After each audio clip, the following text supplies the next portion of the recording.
The first book of Samuel, chapter 7. So the men of Kiriath Jearim came and took up the ark of the Lord.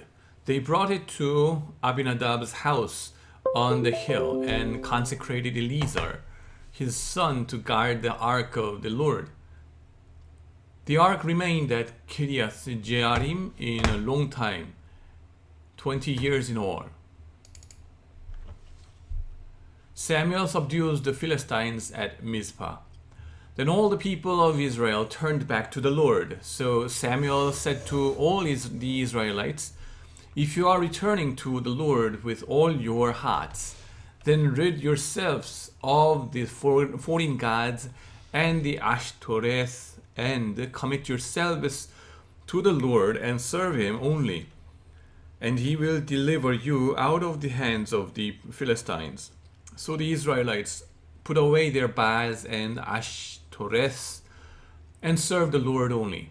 Then Samuel said, "Assemble all Israel at Mizpah, and I will intercede with the Lord for you." When they had assembled at Mizpah, they drew water and poured it out before the Lord.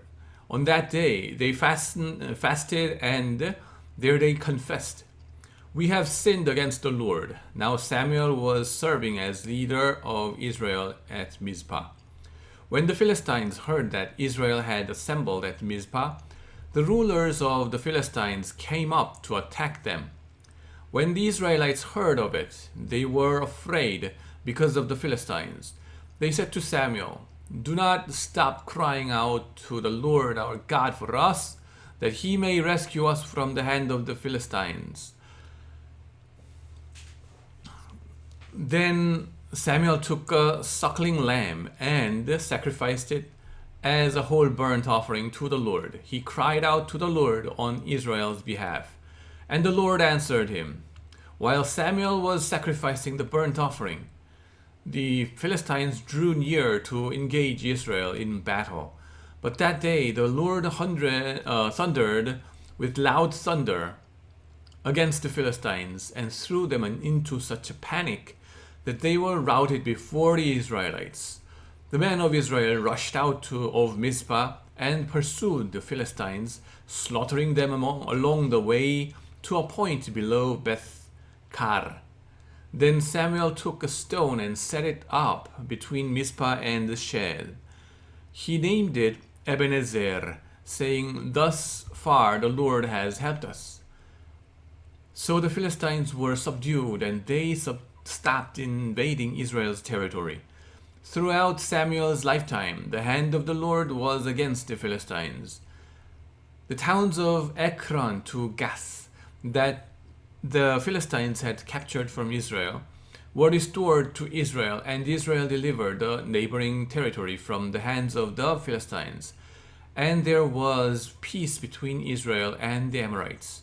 Samuel continued as Israel's leader all the ways of his life. From year to year, he went on a circuit from Bethel to Gilgal to Mizpah, judging Israel in all those places. But he always went back to Ramah, where his home was, and there he also held court for Israel, and he built an altar there to the Lord. Chapter 8. Israel asks for a king. When Samuel grew old, he appointed his sons as Israel's leaders.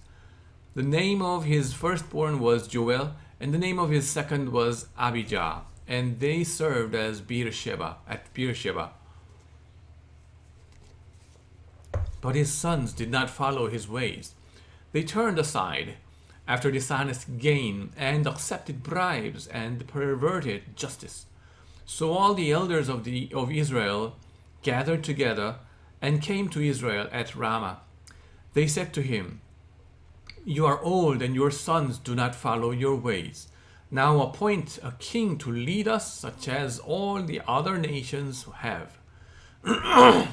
But when they said, "Give us a king to lead us," this displeased Samuel, so he prayed to the Lord. And the Lord told him, "Listen to all that the people are saying to you. It is not you that they have rejected, but they have rejected me as their king, as they have done from the day I brought them up out of Egypt until this day, forsaking me and serving other gods. So they are doing to you. Now listen to them, but warn them solemnly and let them know what the king who will reign over them will claim as his rights. Samuel told all the words of the Lord to the people who were asking him for a king. He said, "This is what the king who will reign over you will claim as his rights. He will take your sons and make them serve with his chariots and horses, and they will run in front of his commanders of thousands and commanders of fifties, and others to plow his ground and reap his harvest, and still others to make weapons of war and equipment for his chariots. He will take your daughters to be perfumers and cooks and bakers. He will take the best of your fields and vineyards and olive groves and give them to his attendants. He will take a tenth of your grain and of your vintage and give it to his officials and attendants, your male and female servants, and the best of your cattle and donkeys he will take for his own use. He will take a tenth of your flocks, and you yourselves will become his slaves. When that day comes, you will cry out for relief from the king you have chosen, but the Lord will not answer you in that day." But the people refused to listen to Samuel. "No," they said, "we want a king over us. Then we will be like all the other nations, with a king to lead us and to go out before us and fight our battles." When Samuel heard all that the people said, he repeated it before the Lord. The Lord answered, "Listen to them and give them a king." Then Samuel said to the Israelites, "Everyone go back to your own town." Chapter 9. Samuel anoints Saul. There was a Benjamite, a man of standing, whose name was Kish, son of Abiel, son of Zeror, the son of Bechorath, the son of Aphiah of Benjamin. Kish had a son named Saul, and his as handsome a young man as could be found anywhere in Israel, and he was a head taller than anyone else. Now the donkeys belonging to Saul's father Kish were lost, and Kish said to his son Saul, "Take one of the servants with you and go and look for the donkeys." So he passed through the hill country of Ephraim and through the area around the Shalisha, but they did not find them. They went on into the district of Shalim, but the donkeys were not there. Then he passed through the territories of Benjamin, but they did not find them. When they reached the district of Zuph, Saul said to the servant who was with him, "Come, let us go back, or my father will stop thinking about the donkeys and start worrying about us." But the servant replied, "Look, in this town there is a man of God. He is highly respected, and everything he says comes true. Let's go there now. Perhaps he will tell us what way to take." Saul said to his servant, "If we go, what can we give the man? The food in our sacks is gone. We have no gift to take to the man of God. What do we have?" The servant answered him again. "Look," he said, "I have a quarter of a shekel of silver. I will give it to the man of God so that he will tell us what way to take. Formerly in Israel, if someone went to inquire of God, they would say, 'Come, let us go to the seer,' because the prophet of today used to be called a seer." "Good," Saul said to his servant. "Come, let's go." So they set out for the town where the man of God was. As they were going up the hill to the town, they met some young women coming out to draw water, and they asked them, "Is the seer here?" "He is," they answered. "He is ahead of you. Hurry now. He has just come to our town today, for the people have a sacrifice at the high place." As soon as you enter the town, you will find him before he goes up to the high place to eat. The people will not begin eating until he comes, because he must bless the sacrifice. Afterward, those who are invited will eat. Go up now. You should find him about this time." They went up to the town, and as they were entering it, there was Samuel coming toward them on his way up to the high place. Now the day before Saul came, the Lord had revealed this to Samuel.